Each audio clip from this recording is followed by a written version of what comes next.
Avstriyanın paytaxtı Viyana şəhərində media azadlığı və rəqəmsal təhlükəsizlik mövzusunda beynəlxalq görüş təşkil olunub.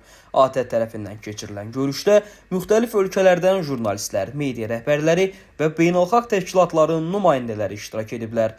Tədbirdə həmçinin jurnalist və Bakuis informasiya portalının rəhbəri Fikrət Məmmədov da yer alıb. İnformasiya sahəsində hər gün çalışan bir insan kimi qeyd etmək istəyirəm ki, bugün müstəqil media qurumları getdikcə daha çox məhz rəqəmsal məkanda məhdudiyyətlər və təzyiqlərlə üzləşirlər. Müasir texnologiyalar və sosial şəbəkələr jurnalistika üçün böyük imkanlar yaradır. Lakin bununla yanaşı müdaxilənin, manipulyasiyanın və söz azadlığının gizli şəkildə məhdudlaşdırılmasının yeni formaları da meydana çıxıb. Fikrət Məmmədov çıxışı zamanı rəqəmsal dövrdə media azadlığının qarşılaşdığı yeni təhlükələrdən danışıb. O bildirib ki, sosial media platformalarında son illər müstəqil media resurslarına qarşı koordinasiyalı hücumlar, saxta şikayətlər və avtomatik bloklanma halları ciddi şəkildə artıb. Son illərdə biz getdikcə daha çox təşkil olunmuş saxta şikayətlər, saxta səhifələr vasitəsilə həyata keçirilən kütləvi hücumlar və informasiya resurslarının avtomatik bloklanması halları ilə qarşılaşırıq. Xüsusilə narahat edici məqam ondan ibarətdir ki, bu cür qərarlar çox zaman mütəxəssislərin tam araşdırması olmadan avtomatik şəkildə qəbul edilir. Çıxış zamanı qeyd olunub ki, süni intellekt texnologiyalarının sürətli inkişafı informasiya təhlükəsizliyi sahəsində yeni risklər formalaşdırır.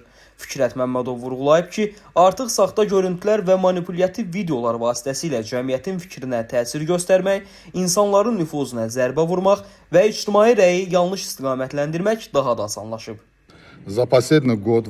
Son bir ildə rəhbərlik etdiyim informasiya resursu məhz saxta şikayətlər və koordinasiyalı hücumlar səbəbindən bir neçə dəfə bloklanıb. Mənim fikrimcə, bu artıq söz azadlığı, müstəqil jurnalistika və demokratik prinsiplər üçün ciddi çağırışdır. Bugün dezinformasiya yalnız yalan xəbərlərdən ibarət deyil. Bu, həm də süni intellekt vasitəsilə saxta foto və videoların hazırlanması, jurnalistlərin nüfuzdan salınması, ictimai rəyə təsir göstərilməsi və rəqəmsal platformalardan təzyiq aləti kimi istifadə edilməsidir. Biz açıq şəkildə etiraf etməliyik ki, sosial şəbəkələrin avtomatik moderasiya sistemləri heç də həmişə real pozuntuları müstəqil mediaya qarşı təşkil olunmuş hücumlardan ayırt edə bilmir. ATƏT tribunasından çıxış edən Fikrət Məmmədov beynəlxalq media ictimaiyyətinə və tədbir iştirakçılarına xüsusi müraciət ünvanlayıb. Müraciətdə sosial media platformalarının rəhbərliyi ilə beynəlxalq media qurumları arasında rəsmi dialoq mexanizminin yaradılması təklif olunub.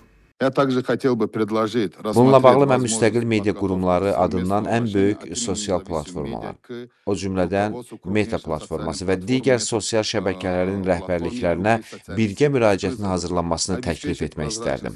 Şikayətlərin şəffaf şəkildə araşdırılmasının təmin olunması, bloklanma qərarları verilərkən mütəxəssislərin iştirakının gücləndirilməsi, müstəqil medianın təşkil olunmuş saxta hücumlardan qorunması üçün mexanizmlərin yaradılması və sosial platformalarda peşəkar media ictimaiyyəti arasında birbaşa dialoqun qurulması. Çünki rəqəmsal dövrdə söz azadlığının qorunması artıq ayrı-ayrı redaksiyaların və ölkələrin problemi deyil.